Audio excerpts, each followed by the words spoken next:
Boa noite, você que está assistindo a TV Novo Tempo, você que está em casa. E boa noite, público animado, pessoal alegre de Porto Alegre. Oh, coisa maravilhosa. Nós estamos aqui em Porto Alegre para a gravação do programa O Clamor da Meia-Noite.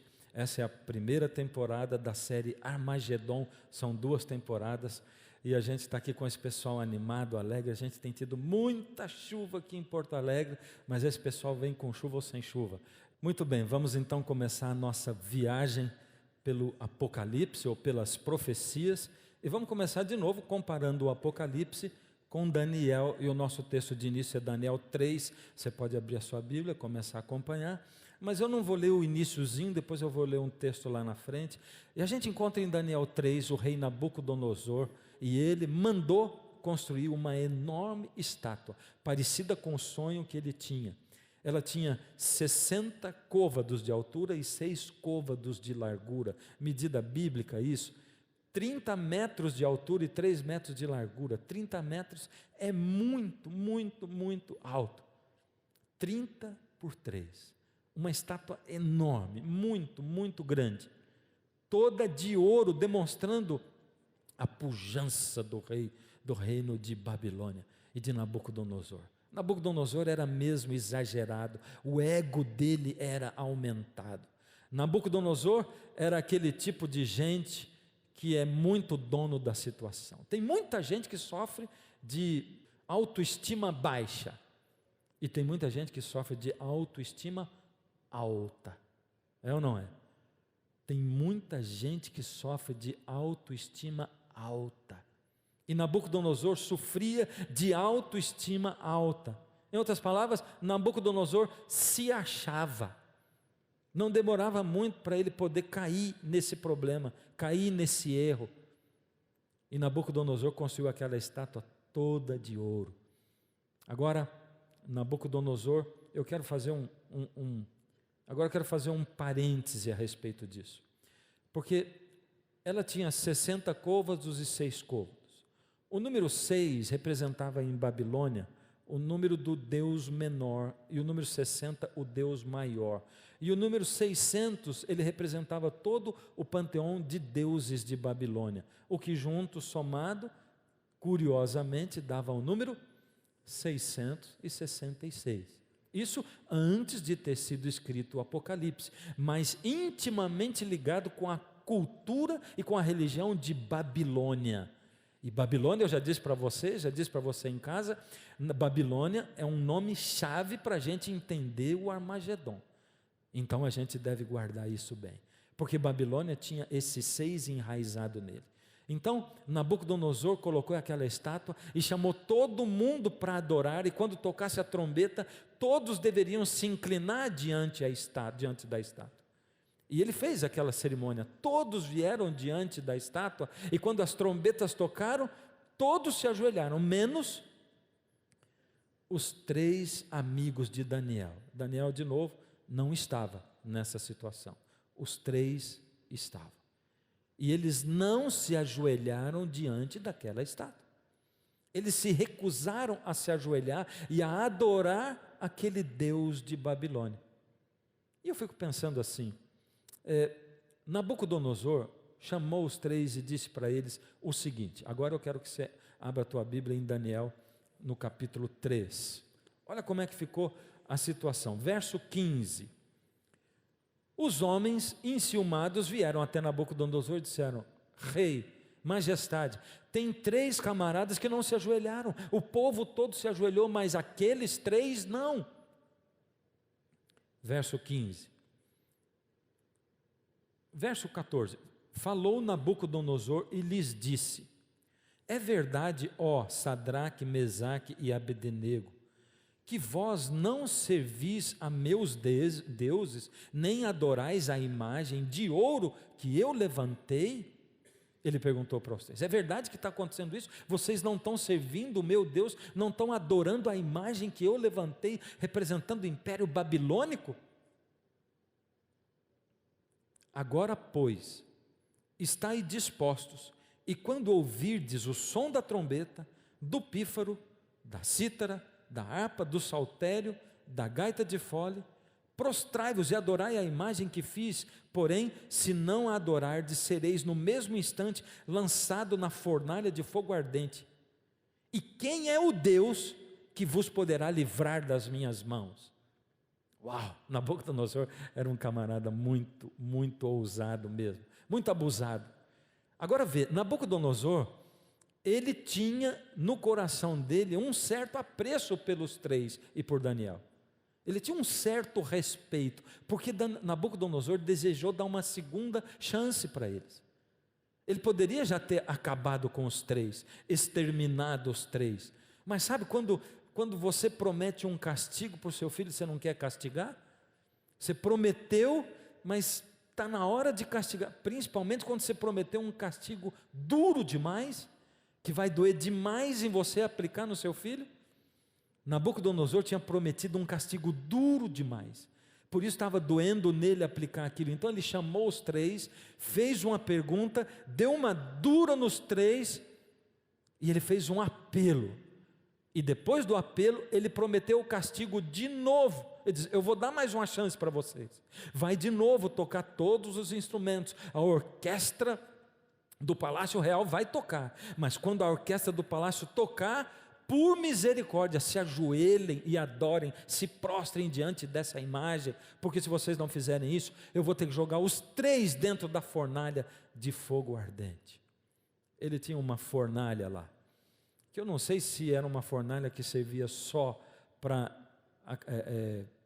punir as pessoas, os malfeitores, os ladrões, ou aqueles que iam contra a vontade do rei, ou se ela era utilizada para algum outro tipo de coisa, para fundição. Agora, o interessante é a resposta que eles dão para Nabucodonosor. Vamos ler de novo. Dá uma olhada aqui, verso 16. Responderam Sadraque, Mesaque e Abdenego: ó Nabucodonosor, quanto a isso, não precisamos responder. Se o nosso Deus, a quem servimos, quer livrar-nos, Ele nos livrará da fornalha de fogo ardente e das tuas mãos, ó Rei. Se não, fica sabendo, ó Rei, que não serviremos a teus deuses, nem adoraremos a imagem de ouro que levantaste. Olha só, Nabucodonosor jogou os três lá dentro. Sabe, eu fico impressionado com a resposta dos três. Porque eles primeiro disseram: Nabucodonosor, se Deus quiser nos tirar, Ele vai nos tirar. Isso era fé de que Deus tinha poder para tirá-los. Depois eles disseram: mas se Deus não quiser tirar, a nossa opinião não vai mudar em nada. Ele é que sabe. Olha, essa fórmula Jesus repetiu quando ele ensinou o povo a orar. Lembra disso? Os discípulos disseram assim: Senhor, ensina-nos a orar. Ele ensinou a oração do Pai Nosso. Pai Nosso que estás no céu e tal. E quando chegou lá, no fim diz assim: seja feita a tua vontade, assim na terra como no céu. Jesus lá no horto, quando ele estava para ser crucificado, ele orando, ele diz: Pai, se possível afasta de mim esse cálice sem que eu o beba. Ele estava desesperado porque ele carregava o peso do pecado do mundo. Ele diz: contudo, seja feita a tua vontade. E tem gente, cristão, que se sente menorizado, se sente menosprezado, se sente diminuído quando vai num leito de hospital orar e ora assim: Senhor, eu te peço a cura por esta pessoa. Eu te peço, Senhor, que estendas a mão, que toques na doença, como tu fizestes quando estivesses aqui na terra, Senhor. Eu te peço isto. Contudo, que seja feita a tua vontade. Tem gente que acha que ter fé é ordenar e Deus obedecer. Você entende que isso não aparece na Bíblia? Ah, mas os discípulos passaram ali na frente do templo e tinha um aleijado ali e diz assim: me cura, por favor, por misericórdia. Ele diz: o que eu não tenho nem ouro nem prata, mas o que eu tenho te dou. Em nome de Jesus, levanta, toma a tua cama e anda. É porque Jesus tinha imbuído os dois através do seu Espírito e tinha dito: cura, ordena que eu vou curar essa pessoa, eu vou fazer com que ele levante. Foi isso que aconteceu. Entende? Nós não podemos mandar em Deus. Essa é a receita. Se Deus quiser fazer, Ele tem poder para fazer, mas se Ele não quiser fazer, não tem problema. Minha opinião não muda. Eu confio que Deus vai fazer o que é melhor para mim. Deus, Ele sempre vai pensar em nós em termos de vida espiritual. Deixa eu perguntar para você, o que é mais importante, o material ou o espiritual? Vou perguntar de novo, o que é mais importante, material ou espiritual? Tem certeza? Sim. Então me ajuda a colocar em ordem de prioridade: a família, o trabalho e Deus. Primeiro. Segundo. Terceiro. Quanto tempo você dedica por dia para Deus, quanto para a família e quanto para o trabalho? E aí você vê que a gente faz assim, ó. Trabalha um monte para a família e Deus se sobrar. É ou não é? E quando a gente fala com Deus, a gente vive pedindo coisa material para Ele. A gente vive pedindo emprego, vive pedindo pela saúde, vive pedindo isso. A gente não consegue nem desenvolver um relacionamento com Deus, oração. Não consegue nem falar com Deus direito, se não for pedindo e agradecendo, pedindo e agradecendo. Já experimentou fazer uma oração sem pedir nem agradecer nada para Deus? Já experimentou? Se não experimentou, experimenta. Vai para casa hoje e experimenta falar com Deus 3 minutos sem pedir nem agradecer nada. Você vai ver que você vai ficar mudo 3 minutos, porque você só aprendeu a pedir e agradecer para Deus. Agora, fala para mim, eu digo que Deus quer se relacionar com você e comigo como um marido se relaciona com a esposa, certo? Agora imagina que minha esposa acordasse de manhã, e eu também, e o meu relacionamento com ela fosse só pedir e agradecer. Eu dissesse: bom dia, querida esposa, muito obrigado por ter passado essa noite ao meu lado. Por favor, você pode me preparar o café da manhã? Aí depois acaba o café, eu digo: muito obrigado pelo delicioso café da manhã que você preparou para mim. Será que eu vou voltar na hora do almoço? Será que você poderia também preparar o almoço para que eu pudesse almoçar e desfrutar da tua presença ao meu lado? Você acha que meu casamento ia durar 30 anos? E o seu? Mas com Deus a gente se relaciona assim. Oh Pai, muito obrigado, muito obrigado, muito obrigado. Agora eu te peço, eu te peço, eu te peço, eu te peço. E olha, eu acho que Deus lá de cima, quando Ele vê que alguns de nós vamos orar, Ele diz assim: lá vem aquele chato, não vou aguentar. Ele não fala outro assunto. E tem mais, todos os dias são os mesmos agradecimentos e os mesmos pedidos. Ele não sai nem do mundinho dele. Não ora nem pela cidade dele, nem pelo país, nem pelo mundo, nem pelas pessoas que estão passando necessidade, refugiados. Não ora por ninguém. Ele só ora pelo mundinho dele, assim. E acha que está falando comigo. Ele acha que é meu amigo. Daniel conversava com Deus 3 vezes ao dia, que é quando ele parava, mas o tempo todo ele estava em comunhão com Deus. Esses homens aqui também. Eles tinham intimidade com Deus.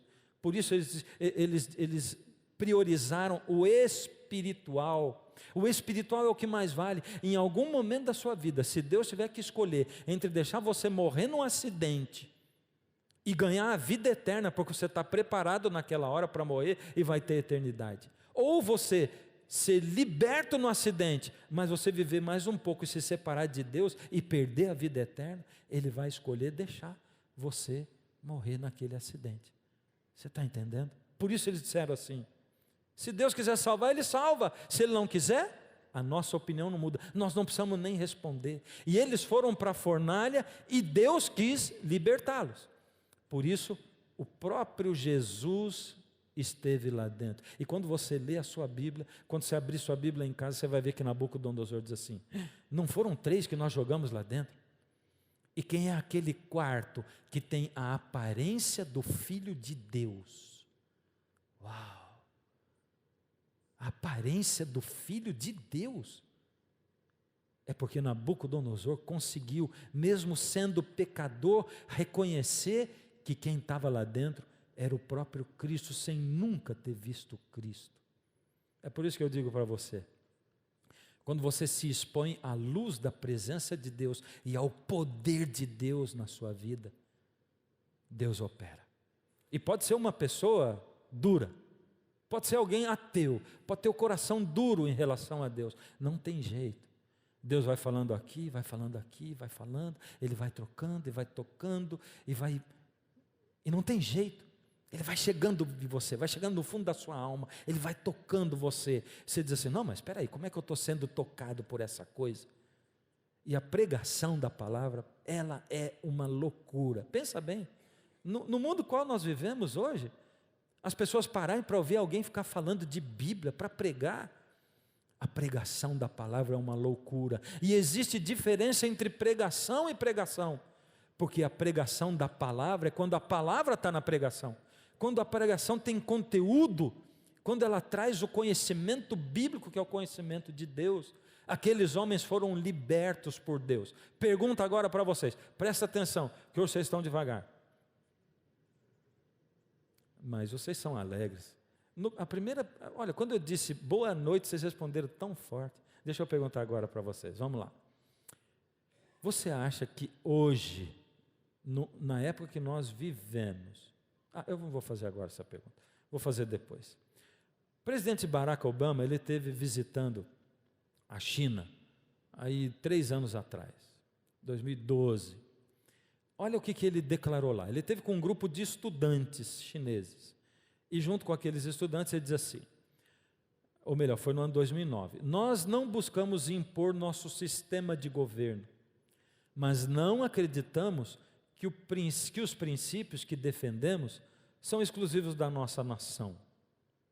A liberdade de expressão e religiosa, ele está dizendo assim, a liberdade de expressão religiosa, o acesso à informação e a participação política, nós acreditamos que são direitos universais. Vou parar aqui um pouquinho.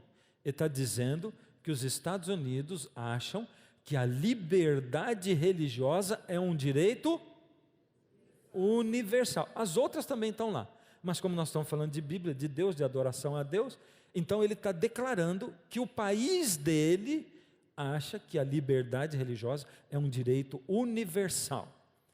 Ele diz também que deveriam estar acessíveis a todas as pessoas, incluindo minorias étnicas e religiosas, nos Estados Unidos, na China ou em qualquer outra nação. Agora eu vou fazer a pergunta que eu queria fazer para você. Você acha que seria possível hoje, no século 21, se prepara para responder, hein?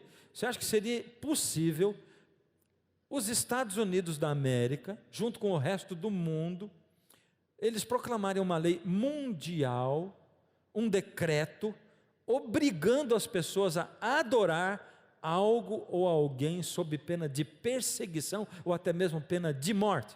Sim ou não? Sim. Mas como? Depois de tudo isso que ele falou ali. Se a Constituição norte-americana é baseada na liberdade. E o pior, eu achei que ia dar pelo menos uma dissensão, mas não teve. Todo mundo falou que acha que sim. Você acha que hoje seria possível isso? Sim ou não? Sim. É? Poxa, baseado no que você acha isso? Não no que eles pregam, não no que eles falam. Mas vamos para Apocalipse capítulo 13. Vamos lá.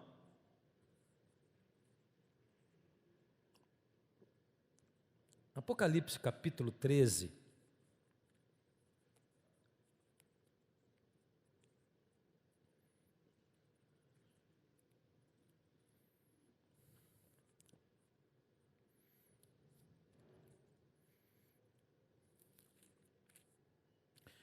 Aqui em Apocalipse 13 tem algumas declarações fantásticas. Dá uma olhada nisso. Olha. A todos os pequenos e os grandes, os ricos e os pobres, os livres e os escravos, faz que lhes seja dada certa marca sobre a mão direita ou sobre a fronte. Isso aqui tem Apocalipse 13. Você lembra no último programa o que a gente falou sobre Apocalipse 12, 13 e 15? O centro da Bíblia, o auge, o clímax do grande conflito entre o bem e o mal. Veja só, nós lemos sobre o Armagedon, estamos estudando sobre o Armagedon. Já descobrimos que o Armagedon vai ser o clímax do grande conflito entre o bem e o mal. Mas o Apocalipse 12 e 13, eles revelam para nós o que vai acontecer, o contexto mundial nos nossos tempos e que vai levar ao Armagedon.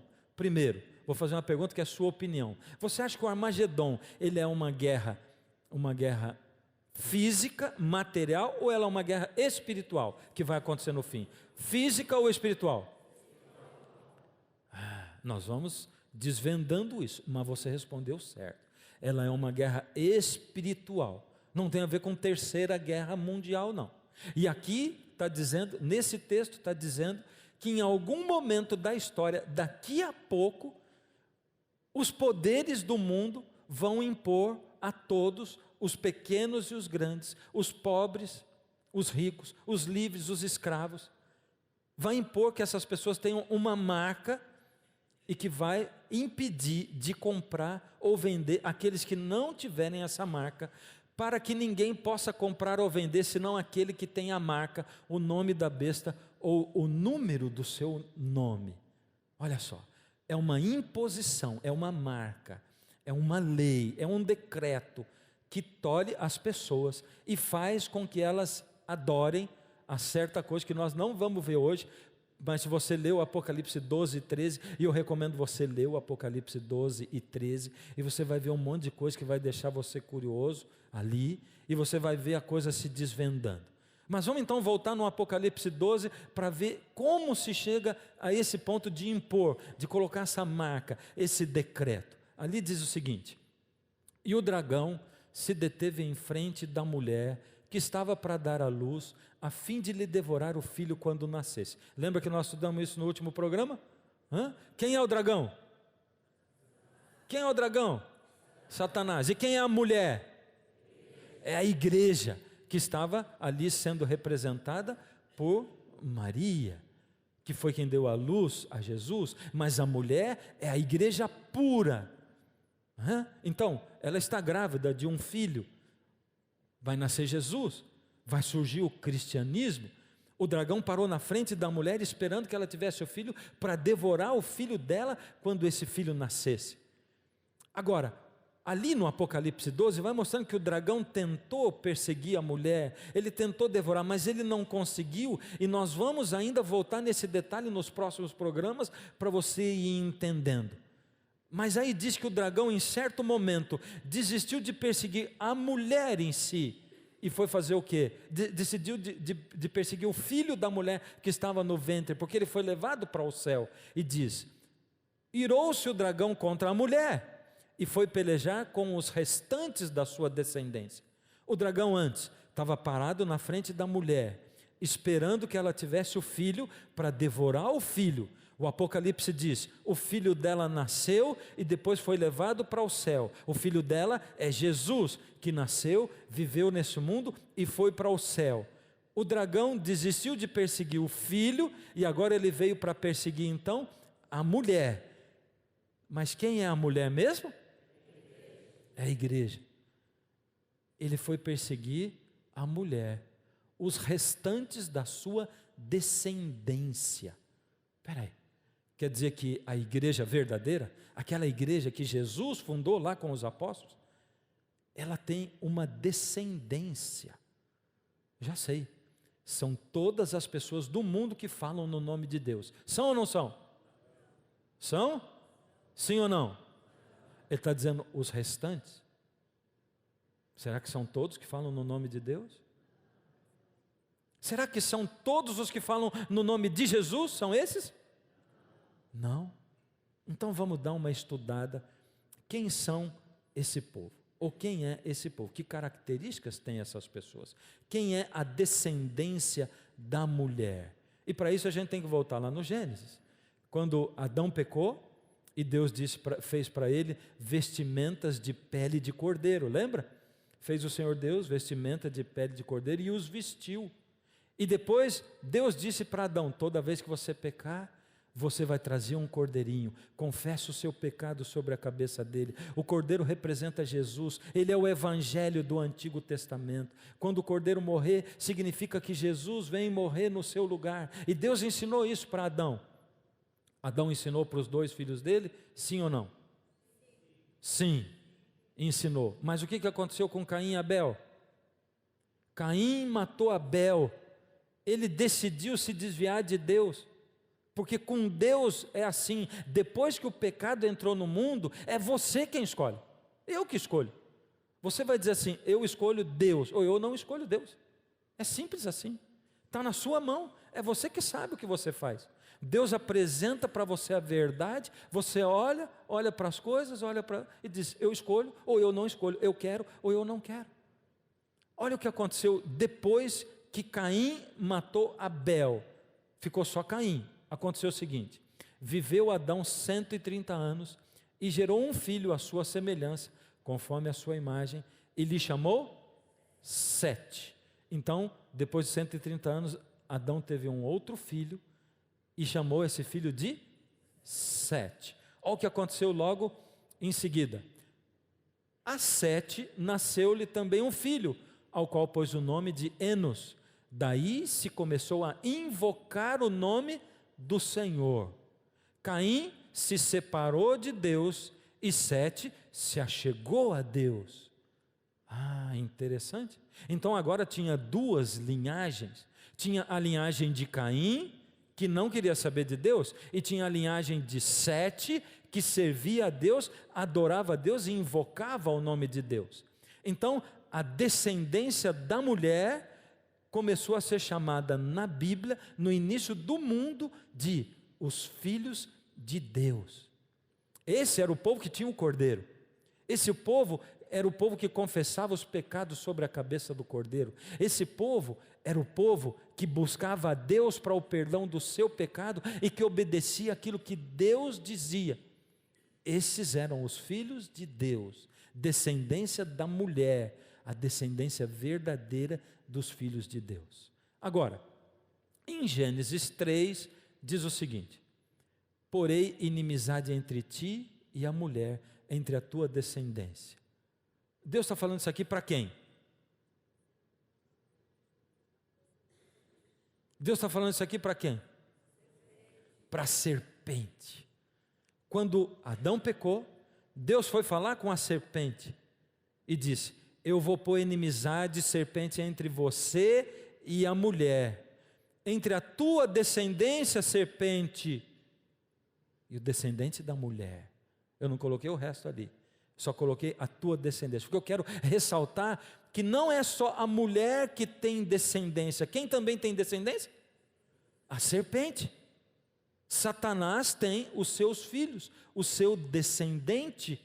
E quem são os descendentes de Satanás? Vamos lá, Gênesis 4, a gente encontra o seguinte: aconteceu que no fim de uns tempos, trouxe Caim do fruto da terra uma oferta ao Senhor. É aquela mesma história do último programa. Caim trazendo o sacrifício. Deus tinha pedido o que mesmo? Vamos lá de novo, meu povo. Deus tinha trazido o que? Pedido o quê? Cordeiro, porque o cordeiro representava Jesus. Abel trouxe o quê? Cordeiro. E Caim trouxe o quê? Frutos da terra. E aqui vem uma lição simples para nós. A lição é assim: por que você vai dar para Deus uma coisa diferente daquilo que Ele pediu? Você entende? Deus tem um propósito para pedir cada coisa. É um propósito eterno. Pode ser que às vezes a gente não entenda esse propósito. Tem coisas que Deus pede que a gente não entende na hora. Mas se Deus disse sim, não diga não. E se Deus disse não, não diga sim. Vou dar um exemplo. Quando Deus chamou Abraão, por exemplo. Quando Deus chamou Abraão, Ele disse assim: Abraão, eu vou fazer um pacto espiritual com você. E no final do pacto Deus diz assim: agora Abraão, para selar o nosso pacto, você e todos os homens vão ser circuncidados. Uau! Se eu fosse o Abraão, sabe o que eu ia pensar? Senhor, o que uma coisa tem a ver com a outra? O Senhor faz um pacto espiritual e todos os homens têm que ser circuncidados? Senhor, leve em consideração que não inventaram nem o bisturi ainda. O povo está usando pedra para fazer esse negócio aí. Você entende?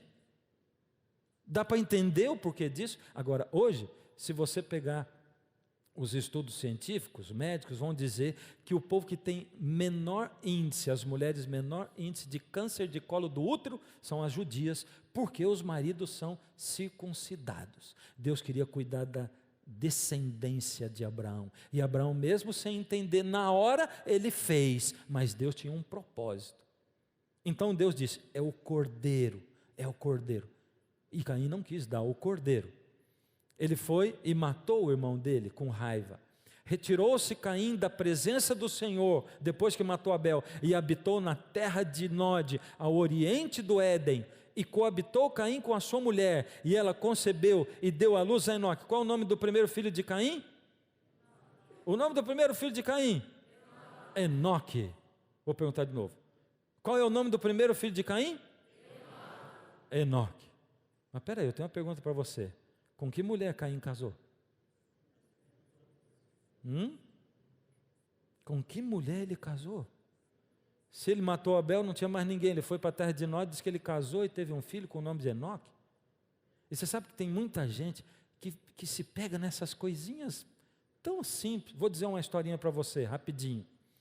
Meu nome é Fernando, estou com 52 anos.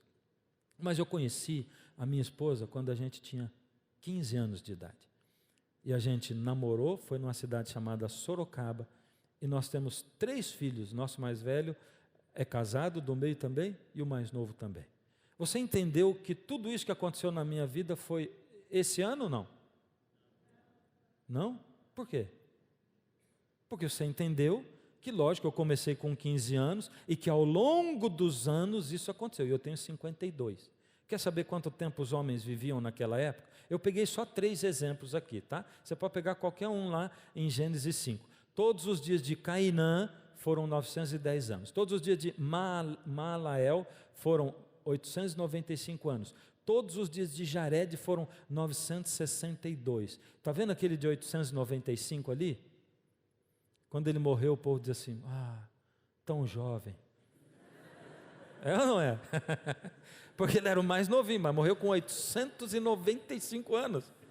Agora você imagina, ali diz que o Caim foi embora, e depois a Bíblia diz que Adão, ele viveu com Eva e gerou filhos e filhas. E Caim podia ter voltado para lá depois, com seus 400 anos, que ele ia estar na metade da vida, seria um ser humano na idade de uns 40 aí. E ele voltou, pegou uma sobrinha da 5ª, 6ª, 11ª geração, casou com ela e levou, e aí foi gerar os filhos dele. Você entendeu isso? Agora, tem gente que quer derrubar a Bíblia inteira por causa de uma coisa dessa. A gente tem que pensar. Deus deu a cabeça da gente para pensar, e tem que estudar a Bíblia. Não podemos ser levados pelo que os outros pensam. Agora a Bíblia diz o seguinte: e coabitou Caim com sua mulher, ela concebeu e deu à luz a Enoque. Presta atenção nesses nomes agora, hein? Nos nomes. Deu à luz a? Oh, maravilha de resposta. Enoque. Enoque teve Irade. Irade teve um filho chamado Meujael. Meujael teve um filho chamado Metusael. E Metusael teve um filho chamado Lameque. Olha o que esse Lameque aprontou. É um tataraneto do Caim. Lameque tomou para si 2 esposas, já começou por aqui. E disse Lameque às suas esposas: matei um homem, porque ele me feriu, e um rapaz, porque me pisou. Olha o Lameque. A diferença entre Sete, filho de Adão, e diz: Sete nasceu e começou a se adorar o nome do Senhor. E a descendência de Caim, matando, que foi o que Caim fez. Caim separado de Deus, a descendência de Sete com Deus. Então, os descendentes de Caim eram os filhos dos homens. Como era chamada a descendência de Sete na Bíblia mesmo? Ah, não esqueceram. Filhos de Deus. Vamos falar de novo? Como era chamada a descendência de Caim? Ah, troquei para pegar você, né? Tá vendo? Então vamos agora no certo. O nome da descendência de Sete? Descendência de Caim? Isso. Agora vamos ver o que aconteceu na Bíblia com relação a isso. Lembra, a descendência da mulher, como é que foi? A Sete nasceu-lhe também um filho, ao qual pôs o nome de Enos. Daí se começou a invocar o nome do Senhor. Diferença. Agora vamos ver. Em Gênesis 6, verso 2, diz assim: vendo os filhos de Deus, que eram descendentes de quem?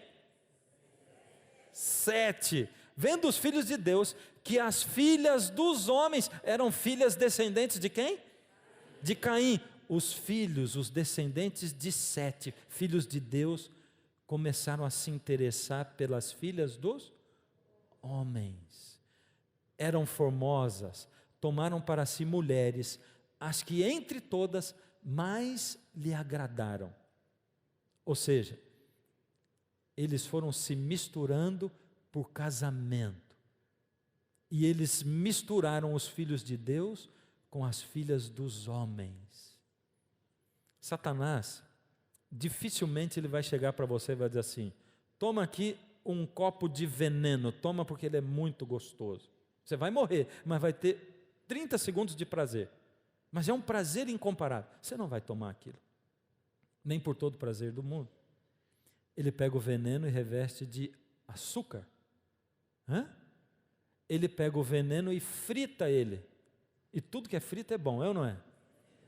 Tudo que tem açúcar é bom, é ou não é? É bom, mas faz mal, é ou não é? Outro dia eu estava vendo um documentário onde o pessoal lá do não sei que país comia aranha frita. Eu digo, deve ser gostoso, porque tudo que é frito é gostoso. Você pegou um treco assim e fritou couve-flor. Frita couve-flor, é gostoso. Você entendeu? E a couve-flor cruazinha assim, eu tenho que me esforçar para comer. Eu como, mas eu tenho que me esforçar para comer, porque ela não precisa de um... Aí o pessoal diz, mas bem temperadinho já tem o gosto do tempero. Mas vamos voltar no assunto, né? Agora veja, ele reveste o sexo do pecado. Sexo é pecado? Lógico que não. Foi Deus quem criou o sexo. Ele abençoou Adão e Eva e diz assim: crescei e multiplicai-vos, enchei a terra. Mas ele abençoou o sexo dentro do casamento. E você pode dar risada, você pode dizer, mas você é retrógrado, acha e tal. Mas se você olhar para as famílias que têm pessoas que acreditam nisso e que seguem isso, você vai ver gente muito mais feliz por muito mais tempo, vivendo uma família estruturada, porque a família é a base de tudo. Então, os filhos dos homens, os filhos de Deus, desobedeceram a Deus, e eles foram se casar com quem não tinha estrutura. E sabe o que aconteceu? O verso seguinte da Bíblia diz: e o Senhor disse, o meu espírito não continuará com o homem, visto que ele é todo mal, ele só viverá 120 anos, e Deus anunciou o dilúvio aí. Você sabe por que Deus anunciou o dilúvio? Porque toda a raça humana se contaminou. A partir daí, não tinha mais filhos de Deus e filhos dos homens. A partir dali, tudo se misturou. E quando os filhos dos homens se misturam com os filhos de Deus, só sobra os filhos do homem. Só sobra a descendência da serpente. E a Bíblia diz, Deus procurou no mundo um homem justo. E ele encontrou um. E o nome dele era Noé. Noé. E eu gostaria muito de falar para vocês sobre evidências científicas, arqueológicas de um dilúvio universal. Como eu gosto disso, mas não dá, porque o nosso assunto é Armagedon. Mas para quem acha que dilúvio é balela, vai estudar. E você vai encontrar que Deus alimenta a nossa mente para a gente acreditar no dilúvio e saber que ele aconteceu. Aliás, é muito difícil negar a existência dessa catástrofe mundial, tanto em arqueologia como historicamente também. Mas Deus teve que mandar o dilúvio, você sabe por quê? Para salvar o evangelho. Porque se Deus deixasse, Noé morreria, os filhos deles se corromperiam também, e nós não estaríamos aqui. Jesus ia ter que ter voltado lá atrás. Então ele teve que salvar o Evangelho, e o Evangelho ficou dentro de um barco, de uma arca. E depois tudo começou de novo. E você vê que lá depois de novo, o que aconteceu?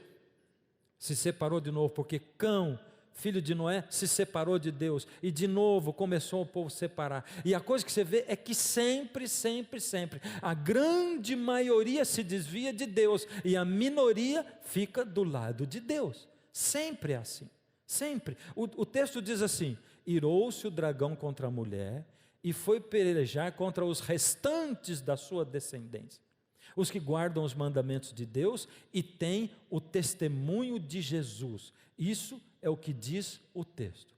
E eu pergunto para você: guardam os mandamentos? Olha que interessante esse texto. Vamos ler de novo.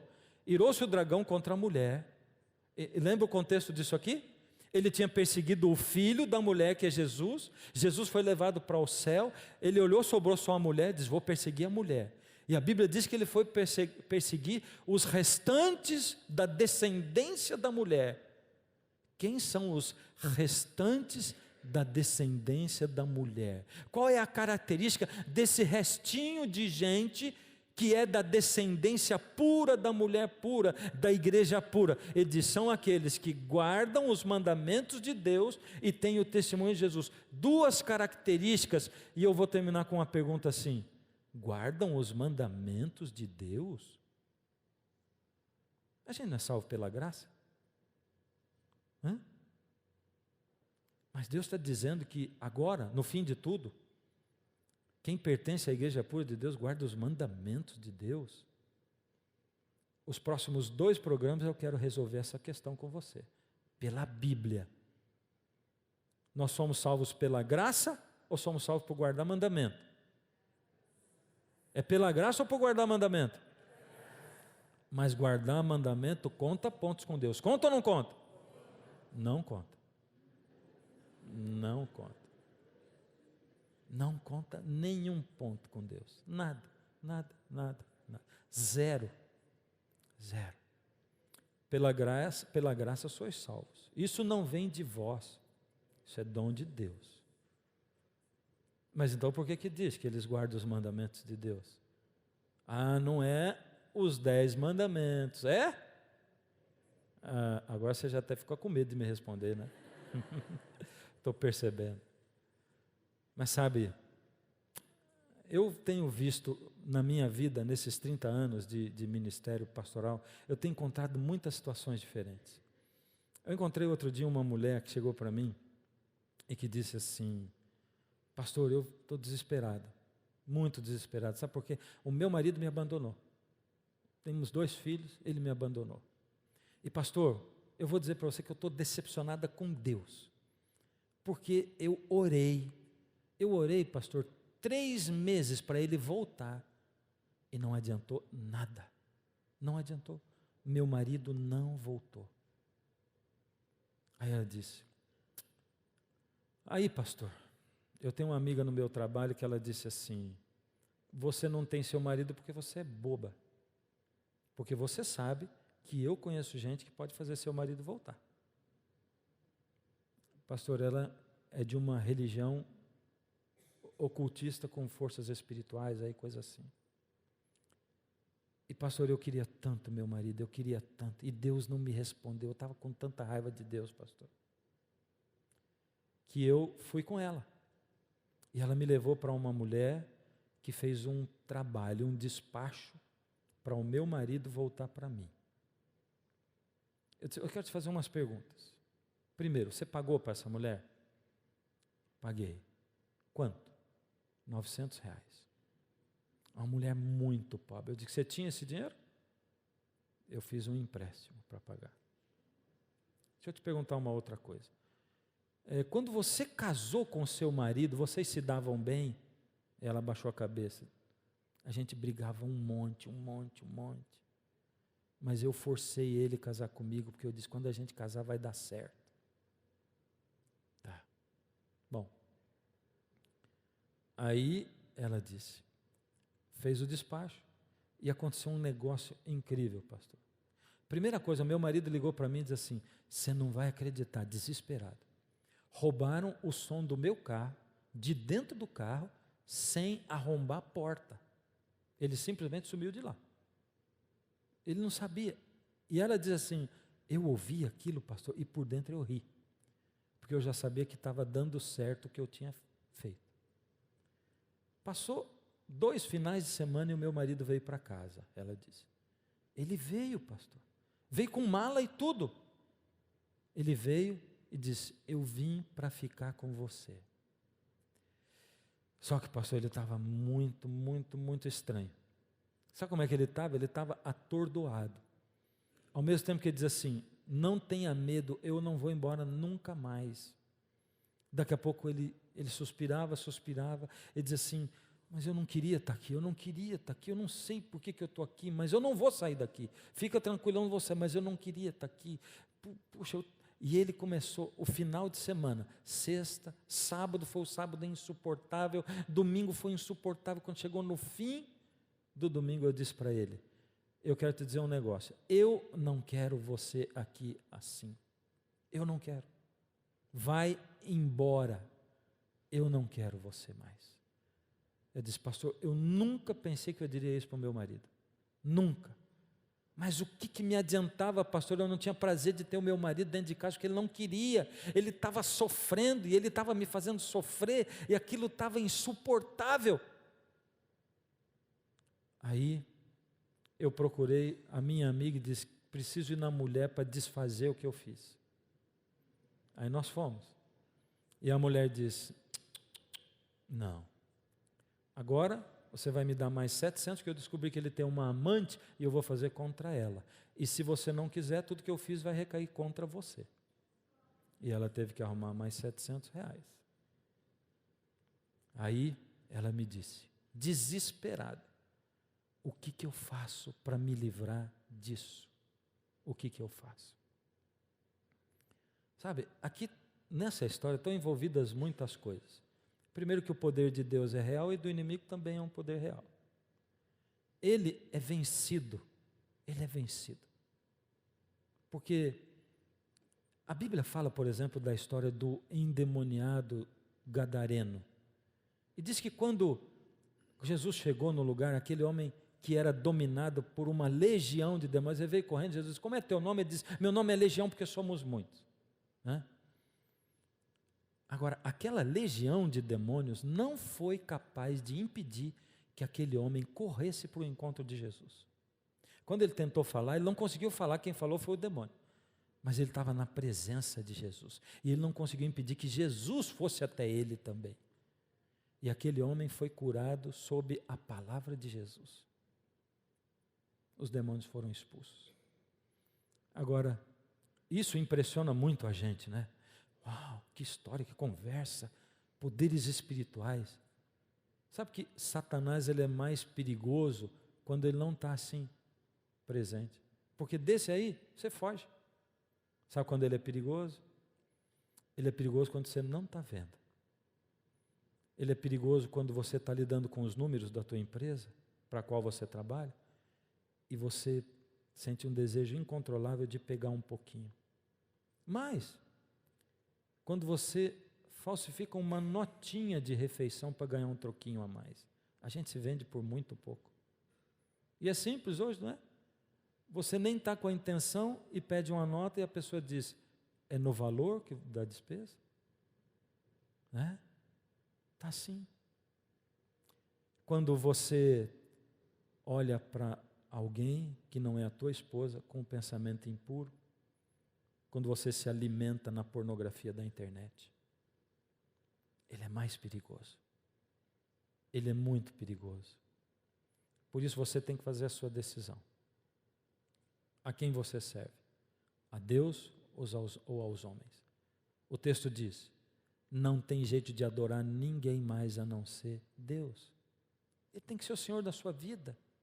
O Senhor da sua vida. Eu chamei aquela mulher e eu disse assim: você quer mesmo se libertar? Primeira coisa, você vai dar liberdade para o seu marido. Você vai entregar a sua vida para Deus. e vai deixar Deus dirigir, vai parar de querer mandar na sua vida e vai deixar Deus dirigir, e vai começar a ensinar os teus filhos no caminho de Deus também. Você quer isso? Eu quero, pastor, eu faço qualquer coisa. Oramos juntos. E a partir dali, tudo acabou e voltou à normalidade. Sabe por quê? Porque Deus nunca escraviza ninguém. O inimigo, sim. Ele tenta escravizar você, diz: agora você não sai daqui. Agora você não sai. Você está preso. Para tirar esse despacho, só fazendo um pior. E aí você está metido no meio da coisa também. Você entende? Deus não escraviza, não amedronta. Por isso você pode sim vir aqui, pode ligar a TV, estar na presença de Deus, ser chamado por Deus e rejeitar Deus. Sabe o que ele vai fazer? Ele vai se entristecer, mas ele vai deixar você ir embora. Na parábola do filho pródigo, Jesus disse que o pai deixou o filho ir embora e ainda deu a parte da herança. Ele não vai amaldiçoar você financeiramente, como andam falando nos púlpitos, não. Ele vai deixar. Ele vai deixar. Por isso você corre o risco de vir até a presença de Deus e negar Deus. Você corre esse risco. Ninguém mais nesse universo é digno de louvor, de adoração, da sua honra, do seu culto, a não ser Deus. E eu sei que para muitos pode ser cedo ainda. Pode ser cedo para você tomar uma decisão e dizer assim: eu confio no Senhor, eu sou teu, eu vou servir só ao Senhor. Mas você pode fazer uma decisão de: eu quero chegar a isso. E o Senhor vai me ajudar. E Deus é assim tão maravilhoso que Ele aceita isso. E Ele ajuda você a isso. Mas hoje eu tenho um convite muito especial para você.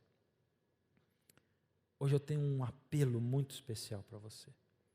Meu apelo é assim: facilmente você pode ser enganado por alguém, se você não tiver conhecimento da palavra.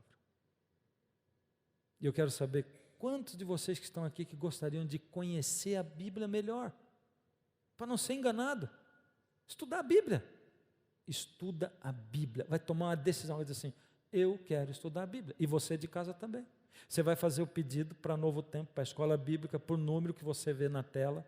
Você vai fazer esse pedido e vai receber um curso na sua casa. E você que está aqui também vai fazer o pedido aqui e vai receber o curso na sua casa. Deus está chamando você para colocá-lo em primeiro lugar. Mas para colocar em primeiro lugar tem que conhecer e tem que amar Deus. Então você vai sair daí e vai vir aqui. Eu quero orar com você e no final nós vamos dar para você o meio para você receber na sua casa esse curso da Bíblia para você estudar. Tá bom? Tá certo? Eu vou cantar uma música agora. Essa música é uma música que a gente canta muito na igreja.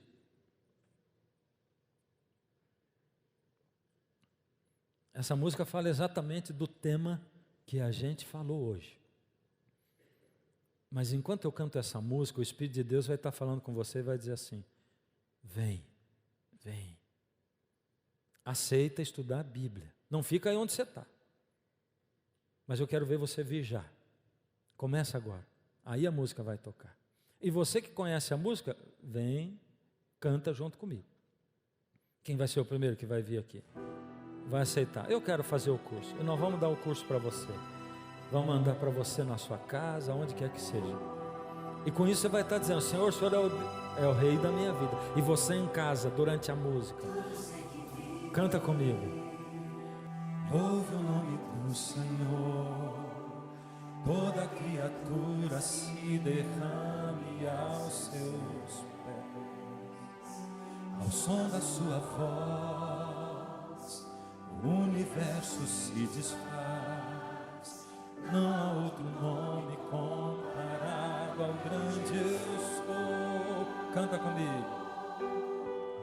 E mesmo sendo pó, com tudo que há em mim, confessarei que céus e terra passarão, mas o teu nome é eterno.